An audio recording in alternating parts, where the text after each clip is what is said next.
तो मैं यहाँ स्क्रीन शेयर कर रहा हूँ, तो मैं आशा रखूंगा कि आप सबको, ये तो सूरदास जी की हमने कल चर्चा की, और परमानंद दास जी की जो चित्र हमें उपलब्ध है वह आप सबको दिख रहा होगा।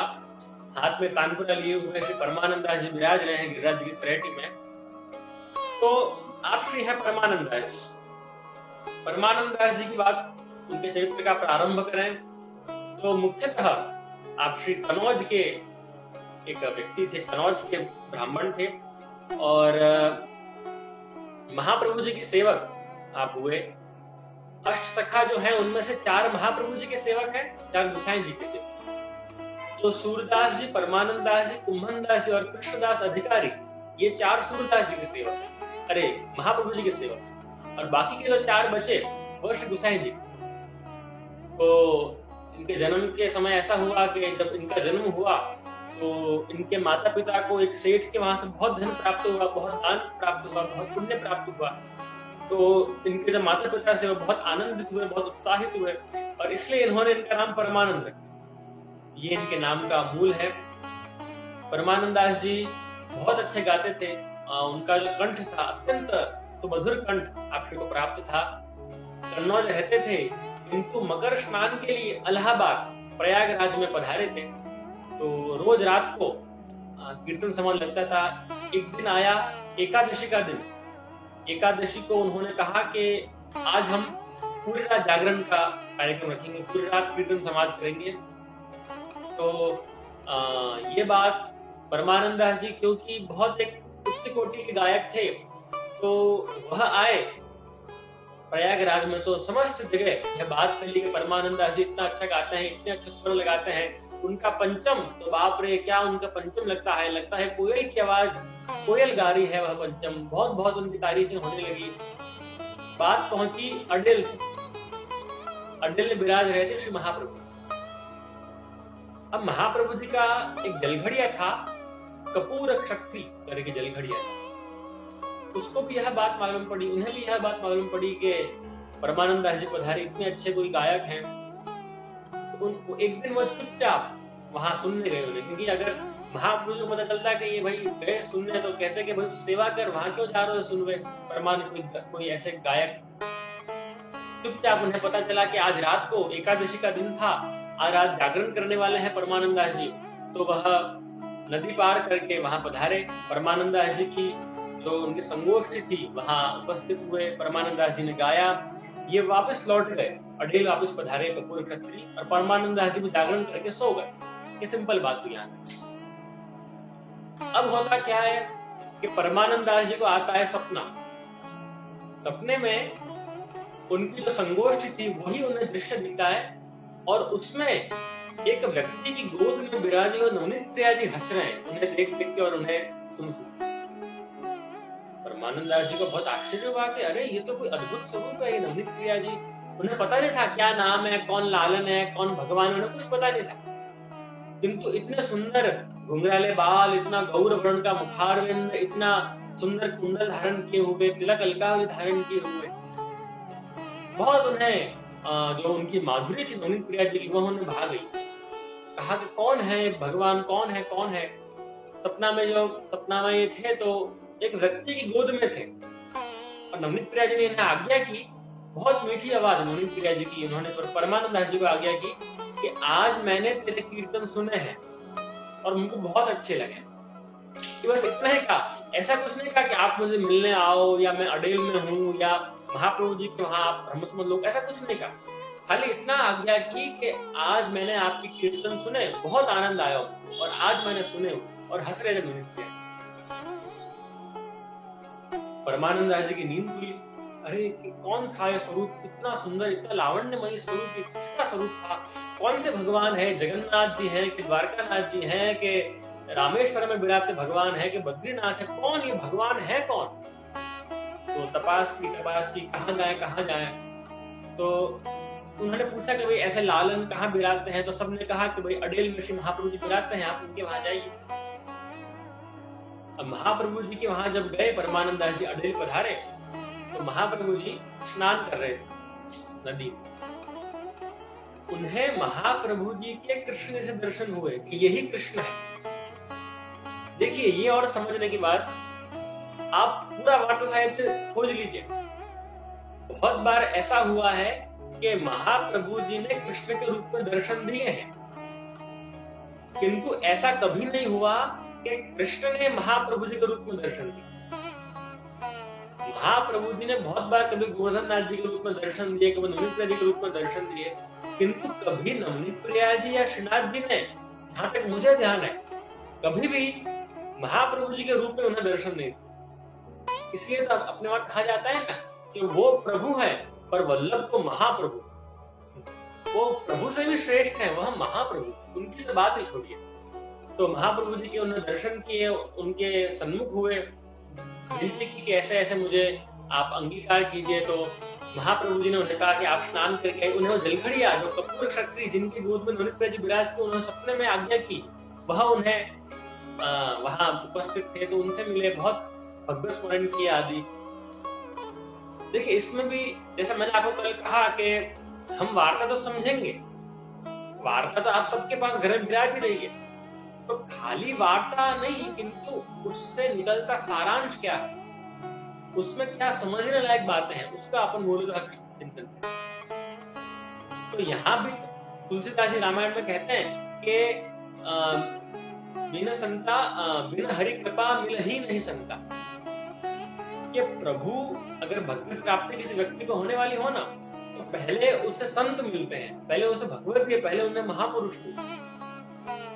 ऐसा ही परमानंद दास जी के साथ हुआ। उन्हें रात को वह संगोष्ठी में पहले वो जलघड़िया मिले, कपूर क्षत्रिय, और फिर उन्हें प्रभु मिले। तो वहां महाप्रभु के सन्मुख हुए और बहुत उन्हें ऐसा लग रहा था कि मैं इनके लिए बना हुआ हूं।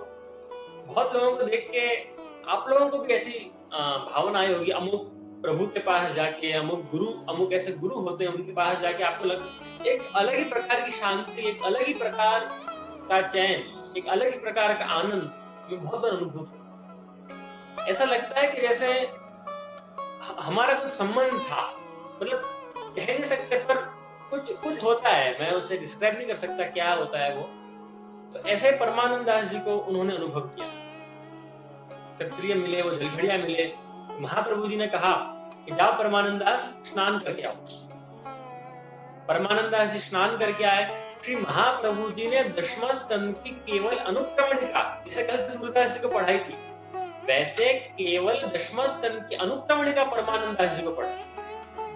अब इसमें बात क्या है वैष्णव, कि जब परमानंद दास जी प्रथम आए थे, जब महाप्रभु जी स्नान कर रहे थे, तो महाप्रभु जी ने आगे की कि कीर्तन गाओ, तो उन्होंने विरह का पद गाया। तो महाप्रभु ने आगे की कि भाई कुछ बाल लीला के कीर्तन गाओ, नन्हाले की लीला सुनाओ। तो कहा कि जैसे वो तो मुझे नहीं आती। तब महाप्रभु जी ने आगे की तुम स्नान करके आओ, तुम भ्रम समन तो भ्रम समन लिया, दशम स्कंद की केवल अनुक्रमणिका पढ़ाई। इतना भगवत आनंद, इतना आनंद उनके मन में प्रविष्ट हुआ, जैसे कि सभी भगवत लीलाएं उनके सामने उपस्थित हो गई हो। इतना आनंद, प्रभु का साक्षात स्वरूप उनके आगे उपस्थित हो गया। महाप्रभु जी ने फिर से आज्ञा की, अब परमानंद दास जी को गाओ। तो परमानंद दास जी गा उठे, यशोदा तेरे भाग्य की कहीं न जाए, यशोदा तेरे भाग्य जो मुरारी ब्रह्मादिक दुर्लभ तो प्रगट है तेरे भाग्य। शिव नारद सनकादिक महामुनि मिलवे करत उपाय। हे नंदलाल भूरी धूसर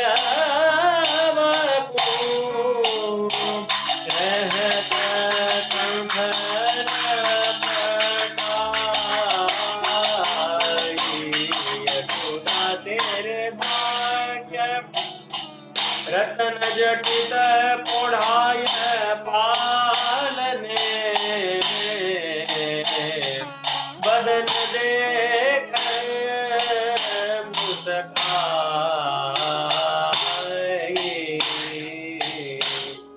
झूलो मेरे लाल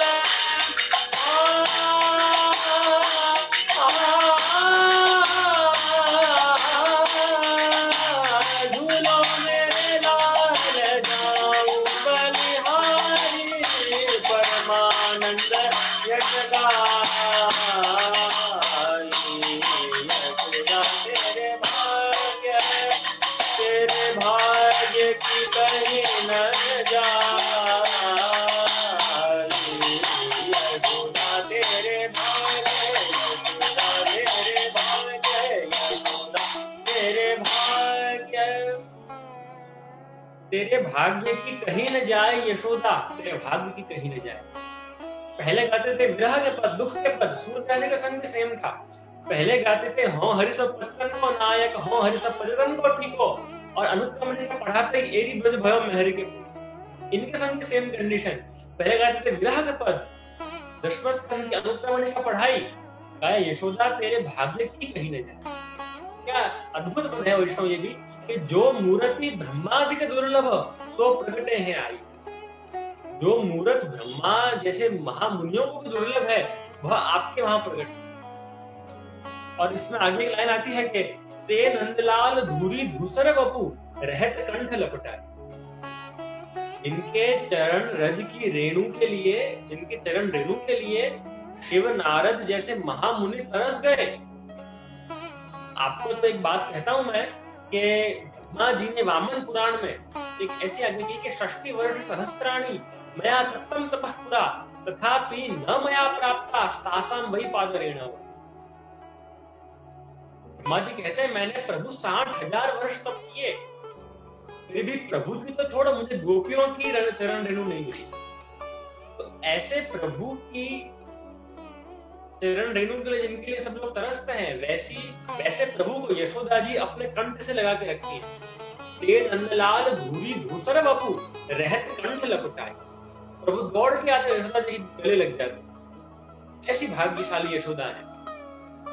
तो अनुक्रमणिका पढ़ाते आपसे को यह पद उनके मन में स्फुरा और उन्होंने गाया। महाप्रभु बहुत प्रसन्न हुए, बहुत आशीर्वाद दे परमानंद दास जी को कि अब तू मेरे साथ रहियो।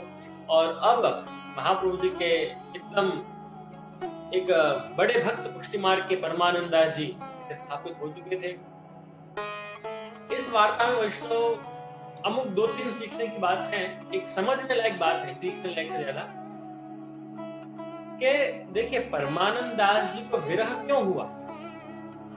अब आपको उदाहरण दूं मैं कि धन लुट जाए तो फकीर का धन लुट जाएगा उससे ज्यादा दुख होगा कि कोई करोड़पति के करोड़ रुपए चलेगा तो उससे ज्यादा दुख होगा। एक फकीर, क्योंकि उसके पास कोई पैसे थे ही नहीं, उसके पास से पैसे चले जाए तो उससे कोई फर्क नहीं पड़ेगा। किंतु जो मल्टी मिलियनर होगा, अगर उसके पास से करोड़ रुपए चले जाते हैं ना तो बहुत व्यथित हो जाएगा। तो इनको क्यों विरह हुआ, पुष्टि मार्ग के लोग थे नहीं। किंतु कहने का मेरा तात्पर्य यह है कि हम सभी नित्य लीला के जीव हैं, किंतु वहां से हम जो अपन कहते हैं ना ब्रह्म संबंध के मंत्र में सहस्त्र परिवर्तन, हम 1000 साल से आपसे दूर हैं प्रभु, मतलब पहले थे साथ में तभी तो दूर हैं।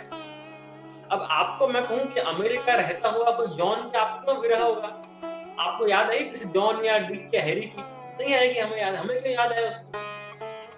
पर परमानंद दास जी को कृष्ण के विरह हो रहा था, क्यों? क्योंकि वो लीला के जीव थे। ये मेरा कहने का बात, ये मेरा कहने का मेन पॉइंट है। इसी प्रकार आप सब भी, हम सब भी वह लीला के जीव हैं। इसलिए तो हमारे वहां घर में अपन प्रभु की सेवा करते हैं। प्रभु की सेवा हुबहू वैसे ही होती है जैसे वहां गोलोक में होती है।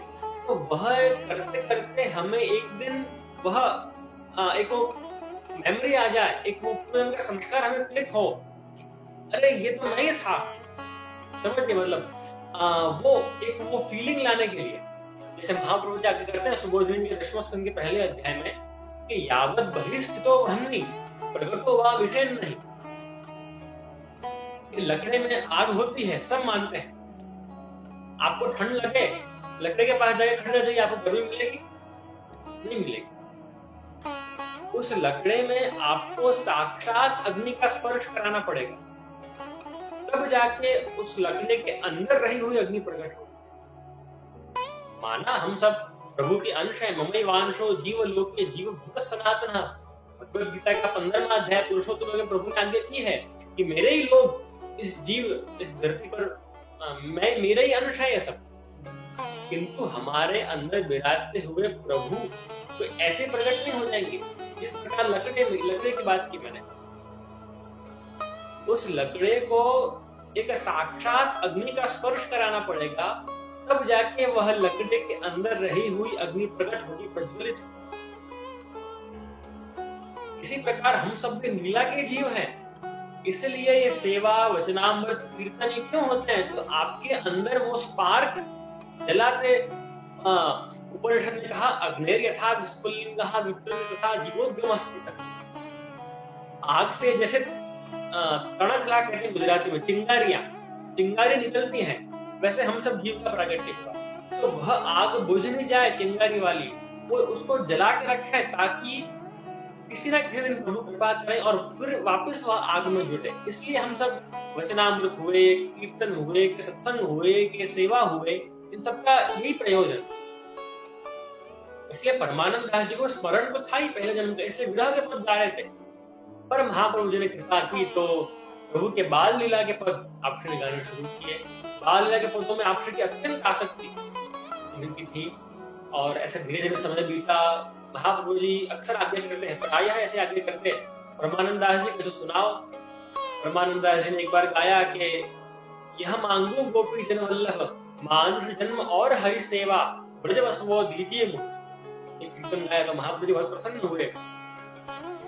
उन्हें लगा कि अब समय है कि परमानंद दास जी को मैं ब्रज में ले जाऊं। ब्रज में ले जाने की बात की तो सब महाप्रभु जी और उनके सेवक गण सब पधारे ब्रज में।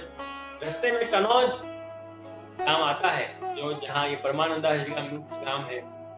तो वहां परमानंद दास जी ने विनती की, जैसे आप पधारो, पधरामनी कराई, उनका मुकाम कराया।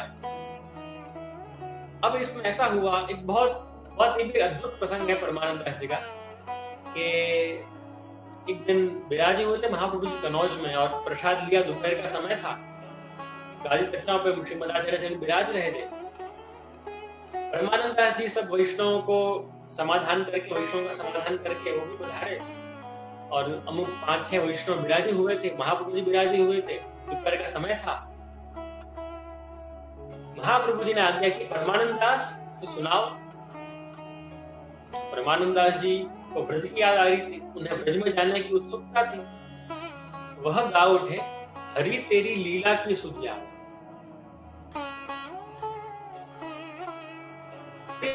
हमें आपकी लीलाओं की स्तुति, हमें आपकी बहुत याद आ रही है, ऐसा परमानंद दास जी। ये कीर्तन सुनते ही महाप्रभु जी ने अपनी आंख बंद की और 3 दिन के लिए आपकी अचेतन अवस्था में पधारे। महाप्रभु प्रभु की याद में इतने विह्वल आपश्री हो गए कि ब्रज की लीलाओं को याद करते ही 3 दिन तक आपश्री ने नहीं तो अन्न लिया, नहीं जल लिया। वही जो तकियाओं पे विराज रहे थे, गादी पे विराज रहे थे, वहीं बैठे रह गए, आंख बंद कर ली। 3 दिन तक कुछ आज्ञा नहीं की। एक कोई अचेतन अवस्था में महाप्रभु जी पधार गए। सब वैष्णव को बहुत चिंता हुआ कि ये क्या हुआ। परमानंद दास जी को बहुत मन में गिल्ट था कि ये मैंने क्या कर दिया, महाप्रभु को क्यों याद दिला दिया, ब्रज की लीलाओं को याद दिला दिया। क्या करें कुछ समझ में नहीं आ रहा था। अब महाप्रभु जी ने प्रसाद नहीं लिया तो ये लोग भी कहां से अध्यामृत लेते, ये लोग भी बेचारे भूखे बैठे रहे। 4थे दिन जाके श्रीमदाचार्य चरण ने अपने नेत्र और वापस वह आपश्री चेतन अवस्था में। परमानंद दास जी बहुत खुश हुए, बहुत कृतार्थ हुए और उन्होंने संकल्प लिया, आज के बाद तो महाप्रभु जी के सन्मुख विरह के पद नहीं गाऊंगा मैं। बाकी कभी महाप्रभु जी देखिए, आदिदेव स्वरूप महाप्रभु जी का सामने रूप है महाप्रभु, लीला। अगर वो लीला में मग्न हो गए और आपको धरती पधारने का मन ही नहीं हुआ तो हम जैसे जीवों का क्या होगा फिर। तो मैं ऐसी कभी आगे से ऐसा कभी काम नहीं करूंगा, ऐसा संकल्प श्री परमानंद दास जी ने लिया और वहां से आप ब्रज की ओर बढ़े। इस वार्ता में इस घटना, इस कथा में एक समझने लायक बात यह है कि महाप्रभु जी स्वामी जी रूप है निकुंज लीला। देखिए सभी अलौकिक तत्वों के 3 रूप होते हैं, आदि भौतिक, आध्यात्मिक और आदि दैविक। तो महाप्रभु जी का जो आदि दैविक रूप है, जो निकुंज लीला का रूप है, वह है श्री स्वामी जी, श्री महाप्रभु जी विराजमान। इसलिए आप देखिए एक बात बहुत समझने लायक बात है, जो श्रीनाथ जी की स्वरूप भावना है, वहां श्रीनाथ जी की स्वरूप भावना है उत्क्षिप्त हस्तः पुरुषो भक्तमाकार यत्कृत दक्षिणेन करेणास मुष्टि प्रत्य मनांसिनः वामं करम समुद्धृत्य निन्नुते पश्चातुर्य। प्रभु इस हस्त से अपने भक्तों को अपनी तरफ बुलाते हैं। अब जब कोई व्यक्ति किसी व्यक्ति को बुलाए तो वह ऐसे बुलाता है कि ऐसे बुलाता है? ऐसे बुलाएगा।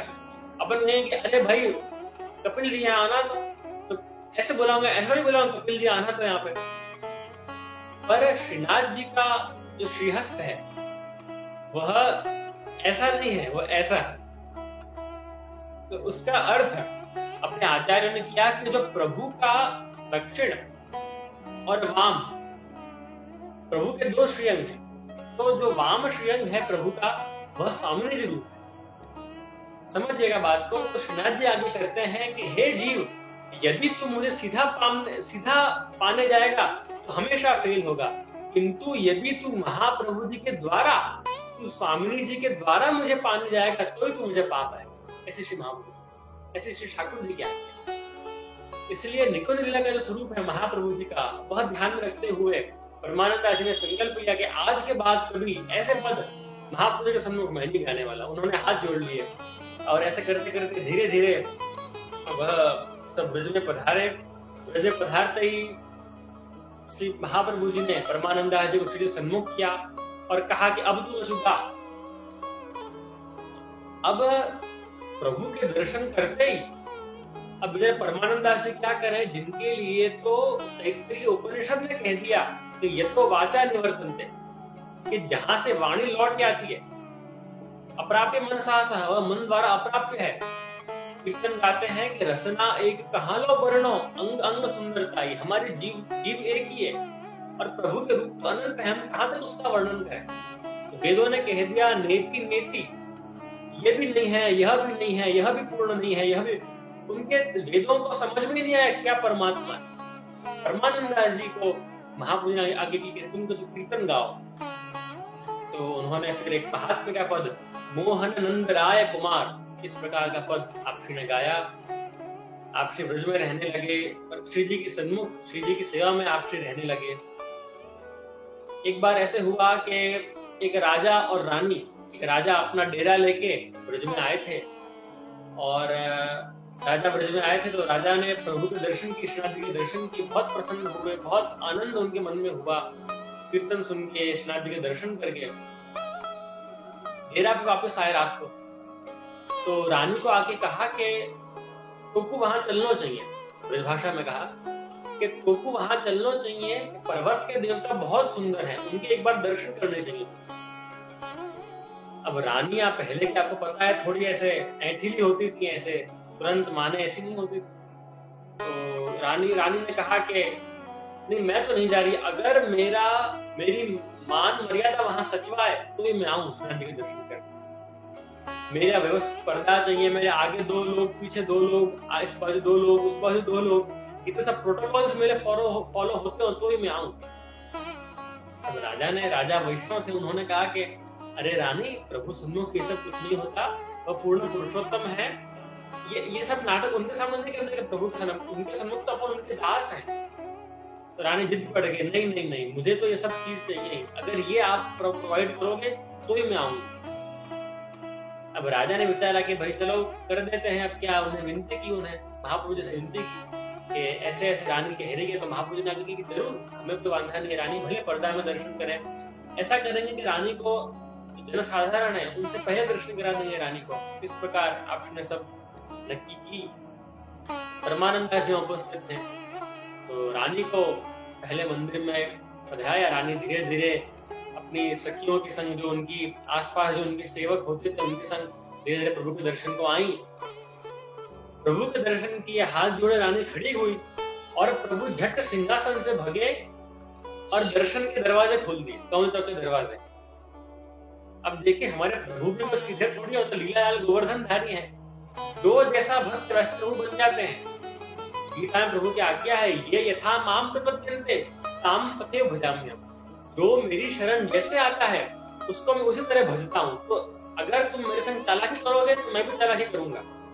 तो प्रभु के सन्मुख रानी आई, दर्शन करने खड़ी हुई तो प्रभु खड़े हुए सिंहासन से और भागे कमल चौक की तरफ, और कमल चौक के सब दरवाजे तीनों तरफ खोल दिए और जोर से भीड़ आई अंदर और रानी को तो गिरा दिया। रानी, उसके सेवक बेचारे कहते रहे, अरे खबरदार खबरदार, रानी नो ध्यान रखो, रानी का ध्यान रखो। कौन किसकी सुने? दर्शनार्थी आपको पता ही है, नादरा में भीड़ आए, एक झटके में अंदर दूसरे झटके में बाहर। रानी बेचारे दर्शन खड़ी थी, सब पड़ गई नीचे और बहुत लज्जा पामी रानी, बहुत उसको खेद हुआ। देखिए हमारे पास एक खैर उसका चित्र भी मिला है इसमें। तो इस प्रकार प्रभु के संग हमें कभी ये नहीं करना है कि भाई प्रभु हम यो और हम वो। देखिए आपको ये चित्र स्क्रीन शेयरिंग कर रहा हूं मैं, तो देखिए इसमें आप देख सकते हैं कि श्रीनाथ जी बीच में विराज रहे हैं और बीच में जो राजा रानी दर्शन करने आए और प्रभु ने, देखिए यहाँ चित्र में है कि दरवाजे पे आके कमल चौक के दरवाजे खोल दिए और जोर की भीड़ वहां आई और रानी पड़ गई और रानी निर्वस्त्र हो गई। तो परमानंद दास जी को बहुत मन में ऐसा हुआ कि ये प्रभु ने क्या किया, ऐसा रानी सीधी साधी थी, उसको ऐसा क्यों किया रानी के प्रभु ने। परमानंद दास जी ने कीर्तन गाया, कौन यह खेल रे की बानी। थोड़े ऐसे कमांडिंग टोन में परमानंद दास जी ने गाया, हे प्रभु ये क्या किया आपने। परमानंद दास जी ने ऐसा कुछ टोन था, हे प्रभु ये आपने क्या किया। महाप्रभु जब विराज रहे थे, महाप्रभु जी ने कहा, परमानंद दास प्रभु के भले तुम सखा हो पर उनको महात्म ज्ञान कभी नहीं दिया। मैंने कल भी आपको बात की कि भक्ति मतलब महात्म ज्ञान और प्रेम। इतने बड़े लेवल की वैष्णव फिर भी महाप्रभु जी आगे कर रहे हैं कि महात्म ज्ञान नहीं भूलना। फिर उन्होंने गाया कि कौन यह खेलवे की बानी नहीं, भली यह खेलवे। प्रभु आपने क्यों ऐसा किया, यह नहीं, प्रभु आपने जैसा किया आपकी यह भाव लाओ। महाप्रभु ने आगे हमारे वहां ऐसा पद है भली यह खेलवे की बानी। हे प्रभु आपकी खेलने की तरीका ही आपके निराला है, आपकी लीलाएं न्यारी। ऐसी परमानंद दास जी ने ऐसा बहुत अद्भुत कीर्तन गाया और इस प्रकार जब प्रसंग यहाँ समाप्त हुआ। इसमें भी एक बहुत समझने लायक बात है कि कौन यह खेलवे की बानी नहीं, भली यह खेलवे। हम मनुष्यों की यह आदत होती है कि प्रभु को टोक टोक किया करें कि हे प्रभु हमारे साथ ही क्यों ऐसा हुआ, हमारे साथ क्यों ऐसा खराब हुआ, हमारे संग क्यों ऐसा क्यों हुआ। गीता के 5वें अध्याय के अंतिम श्लोक में प्रभु आगे कहते हैं कि भोक्तारम यज्ञ तपसाम सर्वलोक महेश्वरम सुहृदम सर्वभूतानां यात्वा माम शांति मृत्यु। गीता का 5वां अध्याय का अंतिम श्लोक क्या कहते हैं प्रभु कि मैं सभी भूतों का सुहृद हूं। मुझे पता है कि तत्त व्यक्ति के लिए सही क्या है और गलत क्या है। हमें लगता है कि हमारे संग खराब हो रहा है। मैं आपको उदाहरण दूं, अब जैसे मैं 20 साल का लड़का हूं, 20-21 साल का। अब 20 साल से यह आत्मा इस देह में निवास करती है। अब हम गलती क्या करते हैं कि उस 20 साल के अनुभव के हिसाब से हम जज करते हैं कोई भी घटना को कि भाई ये अच्छा हुआ तो ये खराब हुआ, ये ठीक हुआ या बहुत अच्छा हुआ। किंतु प्रभु 20 वर्ष में, प्रभु तो हमारे 20 लाख जन्म जानते हैं। उन्हें सब पता है हमारे बारे में कि हमारे लिए क्या अच्छा क्या नहीं अच्छा, क्योंकि हमारी बुद्धि बाल बुद्धि है, हम समझ नहीं पाते। अब जैसे जिक्सॉ पजल हो तो जिक्सॉ पजल में बहुत बार अपन बचपन में सॉल्व करते थे तो कभी कभी वो फिट नहीं होता तो हमें लगता है कि यार क्या है तकलीफ, क्या परेशानी है, हमें ऐसा बहुत बार लगता है। अरे यार ये तकलीफ क्यों आ गई ऐसी, जैसे जीवन की बात करें।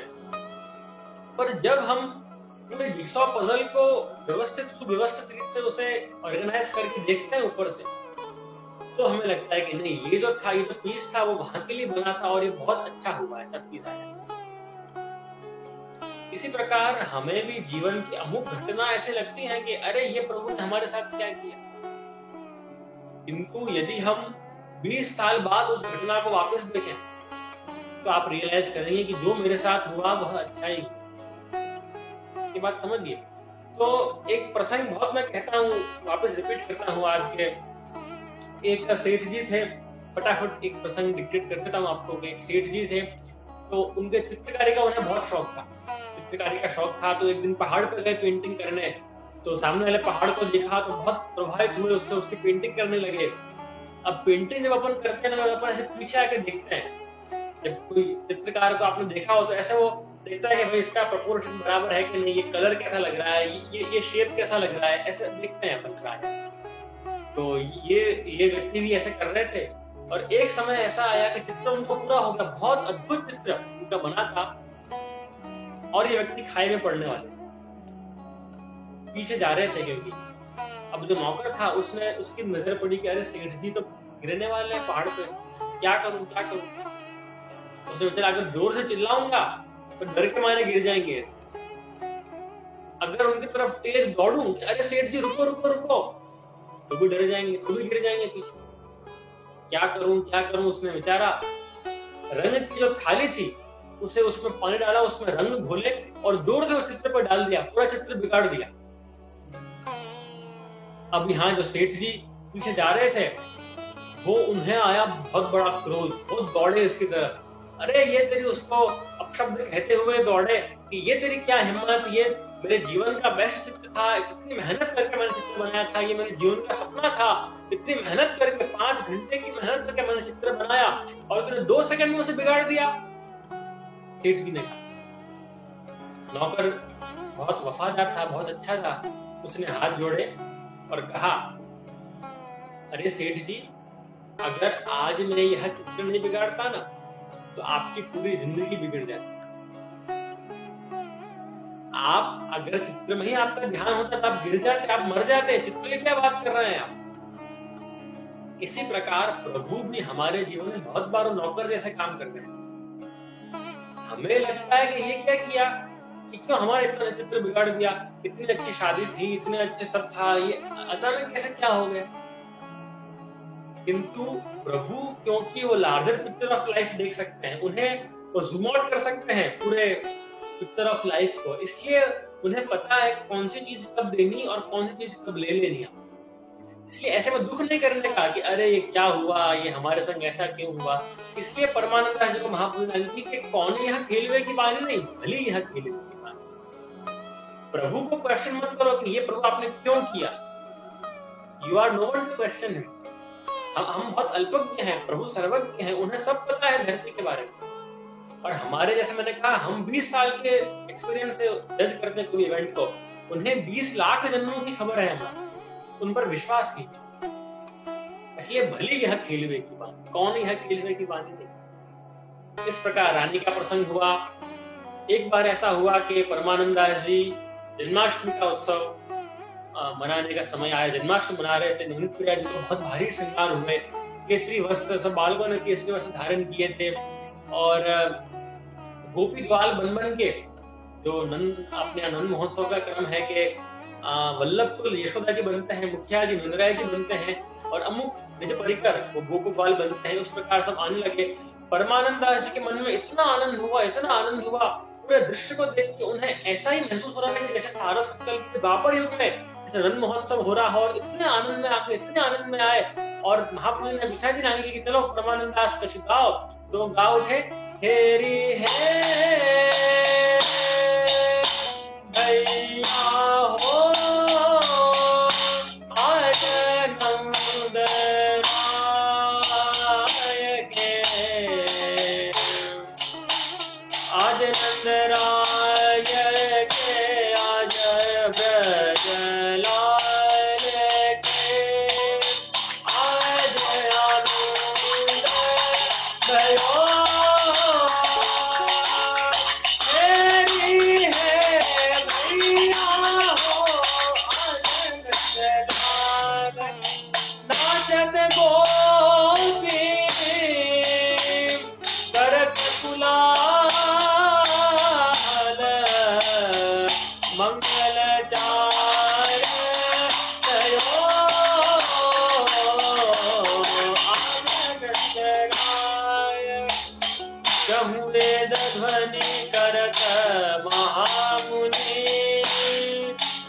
शब्द ढमढोर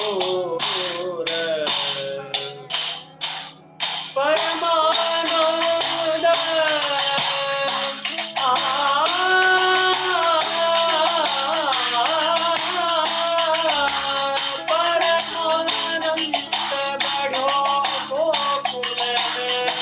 आनंद हृदय कलोल तेरी है भैया हो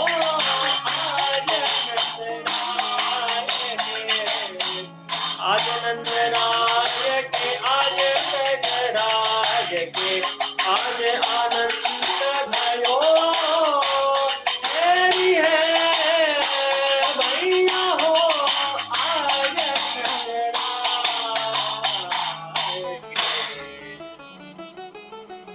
धुन महोत्सव हुआ, यह पद गवा, इतना आनंद उनके मन में हुआ कि आप मानेंगे नहीं, वैष्णव पूर्व मूर्तित हुआ यह पद गाते, इतना आनंद।